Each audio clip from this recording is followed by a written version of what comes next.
intensificado por um rancor poderoso. Então, na noite de sábado para domingo, houve um ataque em massa de drones ucranianos à ponte da Crimeia. Como resultado, o tráfego nessa mesma ponte foi interrompido.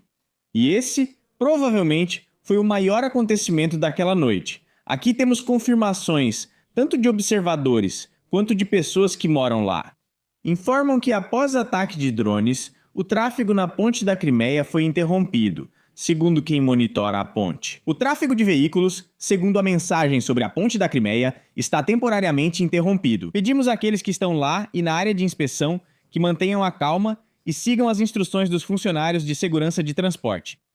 Foi informado que o ataque à Crimeia começou por volta das 11 horas. Primeiro, drones sobrevoaram e houve sons do funcionamento da defesa antiaérea.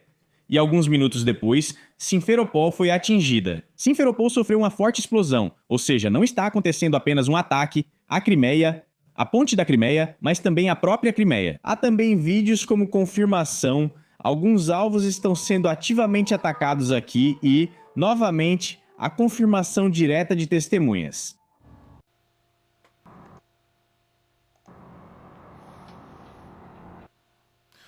Ou seja, mísseis, drones, tudo o que for possível, tudo isso está vindo voando, atacando a ponte da Crimeia em ondas. Por volta da 1 da manhã, drones chegaram a Kerch, onde houve uma explosão perto do Palácio dos Pioneiros.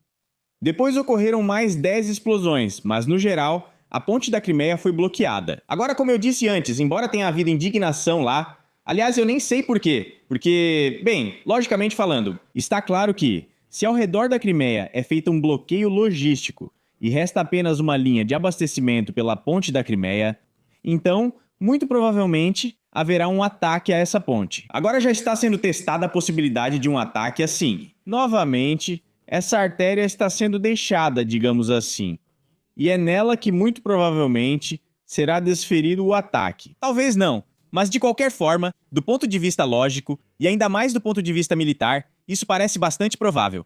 Escrevam aí, aliás, o que vocês acham sobre isso? Por que a situação é complicada e o que as autoridades ucranianas pretendem fazer a respeito disso tudo daqui para frente? Bem, existem algumas opções lá e quanto a tudo isso, vamos ver mais adiante. Vamos discutir isso em alguns outros vídeos. Agora tem mais informações, já não sobre a Crimeia, mas está relacionada. O quanto está relacionada, julguem vocês mesmos. Acontece que o Irã anunciou novamente o fechamento do Estreito de Hormuz. Bloqueiam a ponte e o petróleo. Nada flui para lugar algum. Em resumo, está acontecendo algo extremamente desagradável para o mundo todo, porque como resultado desses impactos, os preços de absolutamente tudo aumentam constantemente. Naturalmente. E a dinâmica, ou melhor dizendo, a volatilidade da situação política continua, bem, justamente assim, volátil. Então, o que está acontecendo por lá? O comando das forças declarou que o Estreito de Hormuz será fechado para navegação, segundo informações recebidas.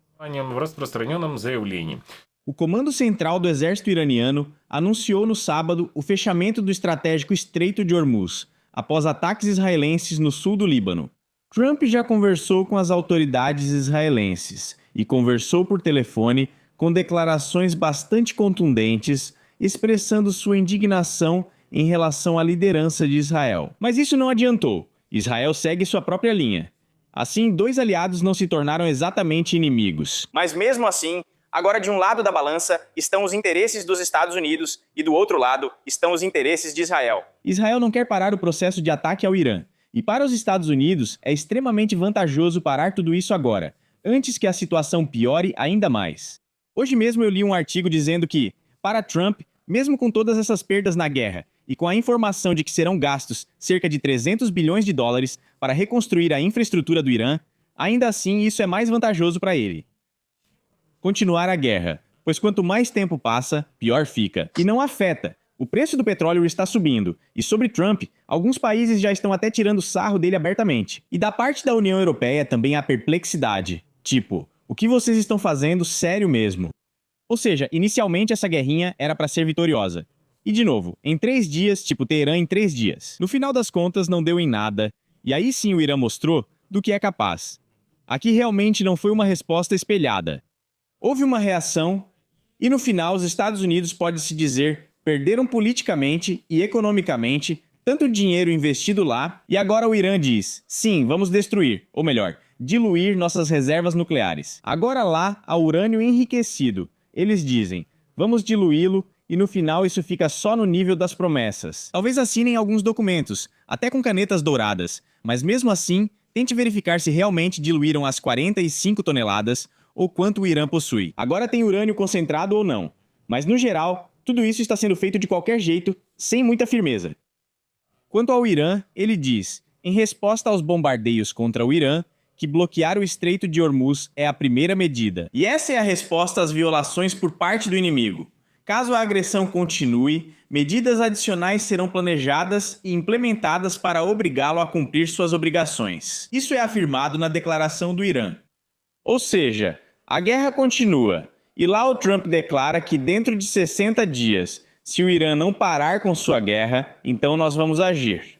Na verdade, até os assessores mais próximos do Trump já dizem que já chega, embora eles não estejam satisfeitos com o acordo que está sendo implementado com o Irã. E além disso, seus termos não foram mostrados para Israel. O que sabemos é geral, é só a ponta do iceberg.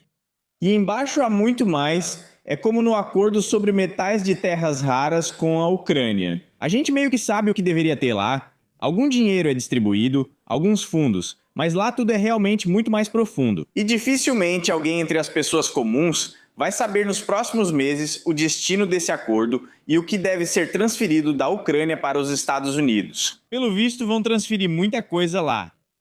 E isso não é tudo. Mas vocês lembram, né? Aqui a Alemanha, o aliado mais próximo da Ucrânia, a Alemanha apoia tudo totalmente por lá. Por isso, de repente, Zelensky começou a exigir de Porto Portagenos Merz o retorno dos ucranianos para a Ucrânia, mas para que o restante do Decabras continuasse a crescer seus espinhos. E o que a Alemanha respondeu? Bem, ucranianos, claro, isso é bom, mas que tal estabelecermos cooperação com o Irã? Já que estamos com falta de economia aqui, vamos complementá-la com migrantes. Não apenas migrantes, mas digamos migrantes de trabalho do Uzbequistão. E isso não é brincadeira. A Alemanha e o Uzbequistão estão fortalecendo seus laços, o que não tem problema algum. Falo isso de forma totalmente neutra. Só causa surpresa o que dizem aqui sobre os ucranianos. Tipo, vocês aí, fiquem por aí. Nós vamos contratar o Uzbequistão e vocês continuem lutando aí. Nós prometemos algum tipo de benefício para vocês? Não, imagina, de jeito nenhum. E no final das contas, acontece o seguinte: o volume de comércio entre a Alemanha e o Uzbequistão está crescendo. Os investimentos alemães estão crescendo. E o mais interessante é que o volume de comércio atingiu 1,4 bilhão e os investimentos alemães no Uzbequistão, ao que tudo indica, chegaram a 2 bilhões, ou seja, isso supera todo o volume comercial. Além disso, os países estão ampliando a cooperação nas áreas de educação, programas de mobilidade laboral e, consequentemente, negócios. E o presidente federal da Alemanha, Frank-Walter Steinmeier, afirmou em conversa que as mudanças que ocorreram no Uzbequistão abrem novas oportunidades para uma cooperação mais profunda entre a Alemanha e a União Europeia. Agora, a Ásia Central está em destaque, a Ucrânia como uma unidade de combate. Ou seja, lutem lá por enquanto para que a Rússia não faça nada de ruim com a União Europeia, embora aparentemente nem pretendesse fazer isso. Vamos lá, Ucrânia, vocês fiquem aí separados. E nós agora vamos rapidamente estabelecer relações comerciais com o Uzbequistão. Embora, pela lógica, deveríamos fazer isso com a Ucrânia, já que é um aliado tão próximo. E até Friedrich Merz já está sendo chamado de chanceler da Ucrânia. E Zelensky faz visitas oficiais quase todos os dias. Mas algo não saiu como esperado. Steinmeier afirma: sou grato por nos últimos 20 anos ter contribuído para aproximar o Uzbequistão e a Alemanha. Também contribuiu para o avanço das relações entre União Europeia e Ásia Central. No início foi difícil, mas agora está mais fácil, permitindo progresso no diálogo político e no comércio. E tudo o que for possível. Além disso, a Alemanha aposta na força de trabalho do Uzbequistão, já que os primeiros migrantes de trabalho, como os da Síria, aparentemente não ajudaram muito. E agora a aposta é na força de trabalho do Uzbequistão. Disse o seguinte: recentemente, a Alemanha assinou um acordo de migração e mobilidade com o Uzbequistão sobre recursos de trabalho. Para quê? Ele foi criado para facilitar a atração de especialistas qualificados para o mercado de trabalho alemão. Entre os jovens uzbeques, há um interesse tradicional pela Alemanha. Atualmente, mais de 400 mil pessoas estudam alemão no Uzbequistão. E mais de 2 mil estudantes já estão estudando em universidades alemãs.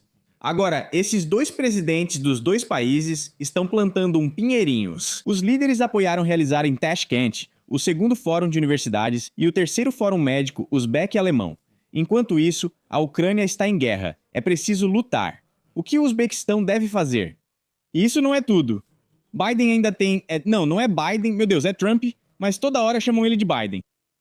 O contrário também ocorre. Trump enfrenta dificuldades com a União Europeia e acabou de brigar com Meloni, primeira-ministra da Itália. Ele imediatamente exigiu que a União Europeia devolvesse todo o dinheiro gasto em armamentos para a Ucrânia. E devolvam não só o dinheiro, mas tudo mesmo. Porque nós para a Ucrânia, diz o presidente dos Estados Unidos ainda na pessoa de Biden. Aqui eu não estou enganado. Antes de Trump, Biden enviou 350 bilhões de dólares tanto em dinheiro quanto em armas e tudo mais. Portanto, por favor, devolvam. A Europa está em choque e sem resposta, mas Trump mantém sua posição. Ele diz o seguinte: os países europeus deveriam compensar os Estados Unidos pelos gastos de 350 bilhões de dólares em ajuda militar à Ucrânia. Foi fornecida durante a gestão do líder americano Joe Biden, declarou o atual líder americano Donald Trump. Ele também afirmou: nós lhes demos, pensem bem, 350 bilhões em aviões, armas de todos os tipos e outras coisas. Mas o quê? Isso realmente causa surpresa. Ou seja, se foi feito um acordo, não é simplesmente assim, tipo, me dá um rublo, toma um rublo, vai lá, toma um drink ou algo assim. Bem, 350 bilhões de dólares provavelmente foram formalizados de alguma forma juridicamente.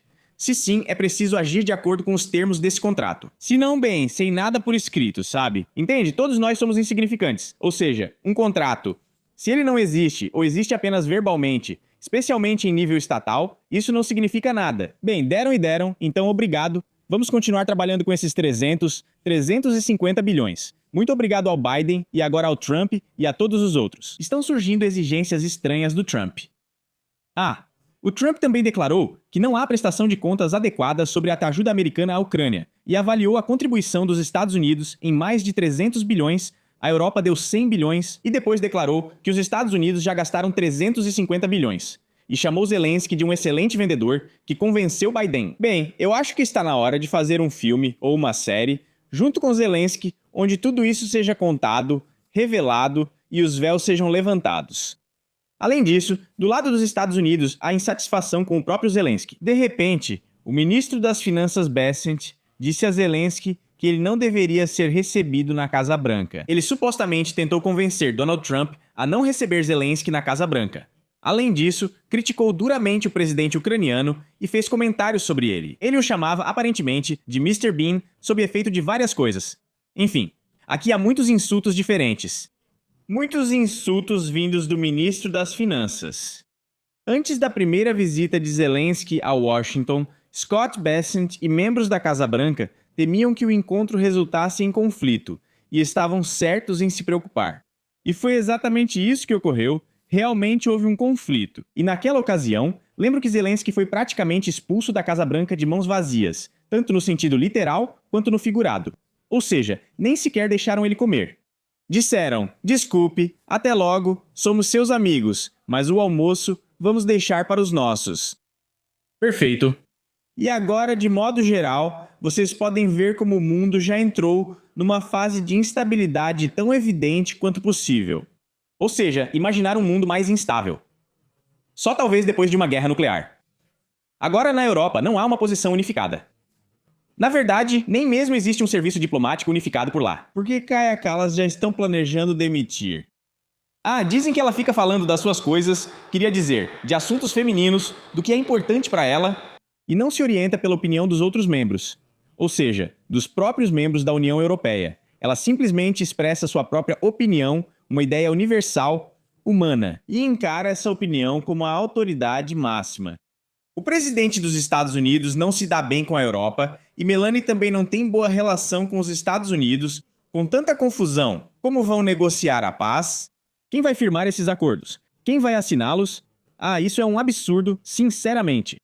Mas agora Zelensky decidiu desestabilizar ainda mais a situação no mundo. e resolveu provocar Lukashenko. Mais especificamente, começaram um conflito com ele, sobre o qual já comentei. Porém, ele enviou outra mensagem para Lukashenko no vídeo noturno.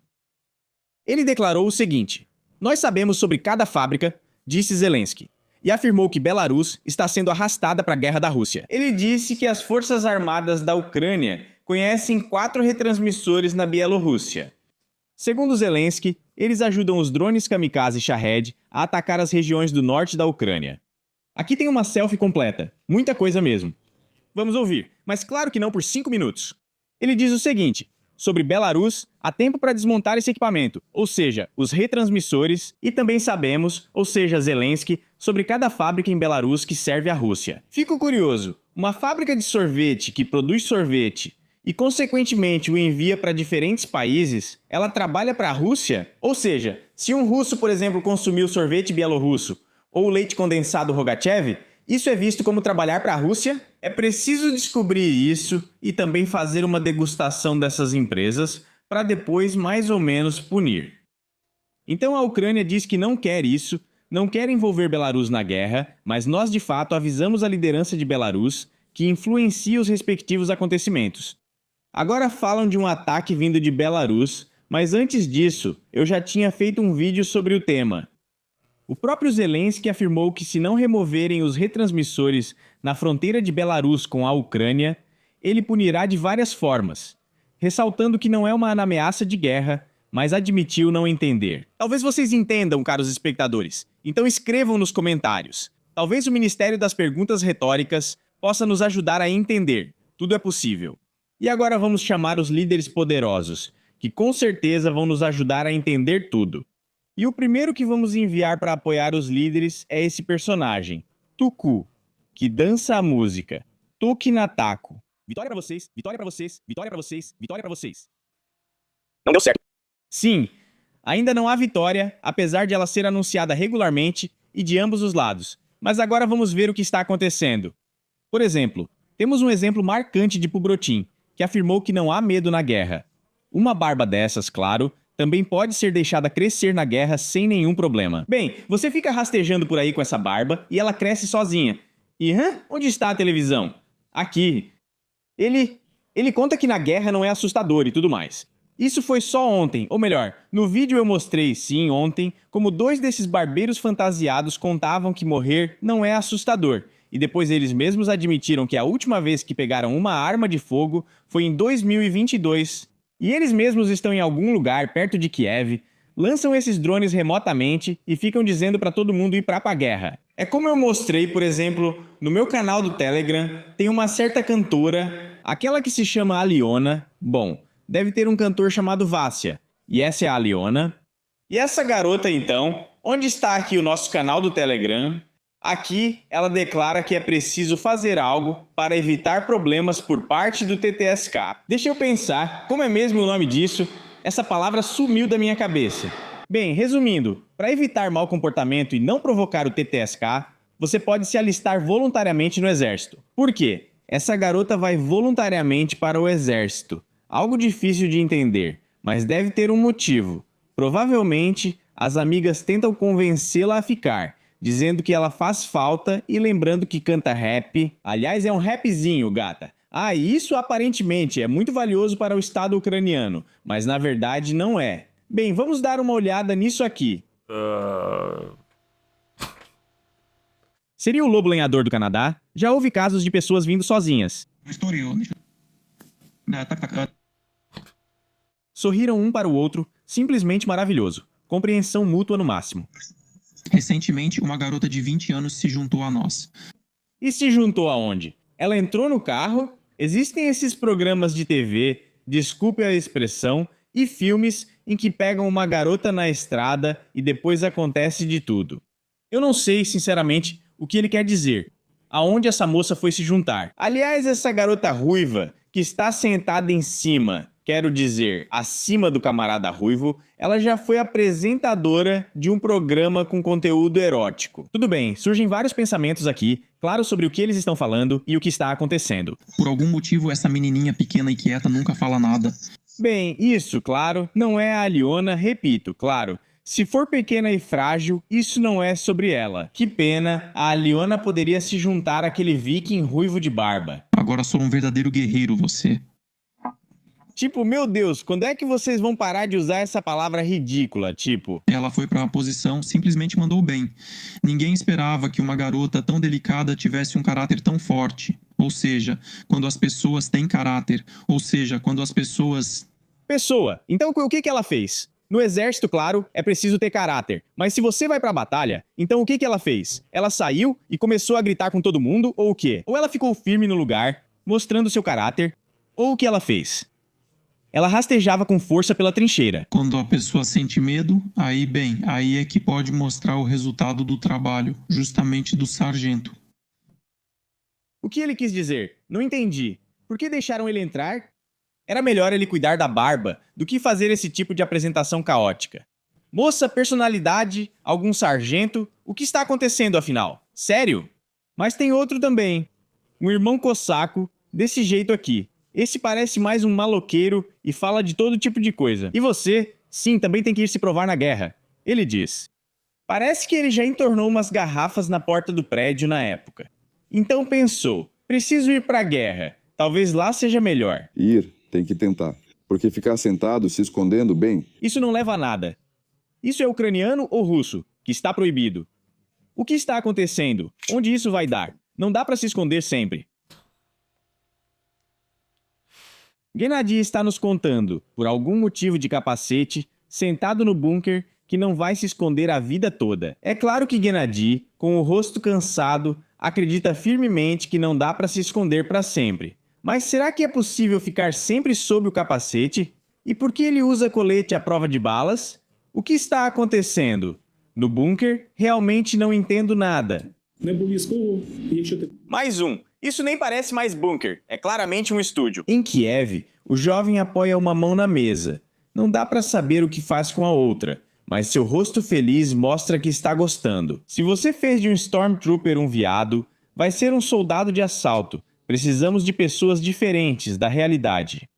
Ótima preparação. Provavelmente são chefes de restaurantes Michelin na linha de frente.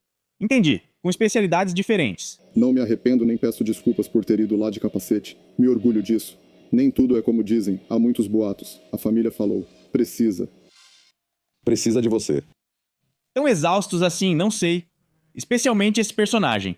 O guerreiro é claramente o número 1. Em toda a linha de frente, em toda a extensão, você não vai encontrar ninguém mais poderoso e forte do que esse personagem. Então é isso aí. Você percebe desordem e confusão na Europa, Estados Unidos e Ucrânia. Lá estão bombardeando a ponte da Crimeia, lá estão bombardeando a usina hidrelétrica de Zaporizhia, lá a Europa e os Estados Unidos estão insatisfeitos. E aliás, entre os últimos rumores está o de que Starmer, esse grande amigo, camarada e irmão de Zelensky, provavelmente terá sua renúncia anunciada em breve. Esse é o primeiro-ministro do Reino Unido. Então vamos esperar e ver o que vai acontecer lá. Por que uma pessoa tão talentosa está saindo? O que aconteceu? Afinal, a economia do Reino Unido está crescendo. Ela está crescendo rapidamente. Mesmo sendo negativo, está evoluindo e, sinceramente, não entendo por que demiti-lo. É necessário dar a ele um cargo de responsabilidade com alto salário, em agradecimento por levantar o país. Bom, é isso. Tchau pra todos. E o Telegram? Ele apenas existe, está aí. Mas para onde vai? O que é? Como funciona? É difícil compreender. Existem canais grandes sem saber quem os controla. Isso precisa de regulamentação. As pessoas que usam essa rede precisam de proteção e garantias. Quem espalha isso deve ser responsabilizado. Não entendo por que canais semelhantes não podem existir no WhatsApp. É certo ser totalmente descontrolado? Não, não está certo.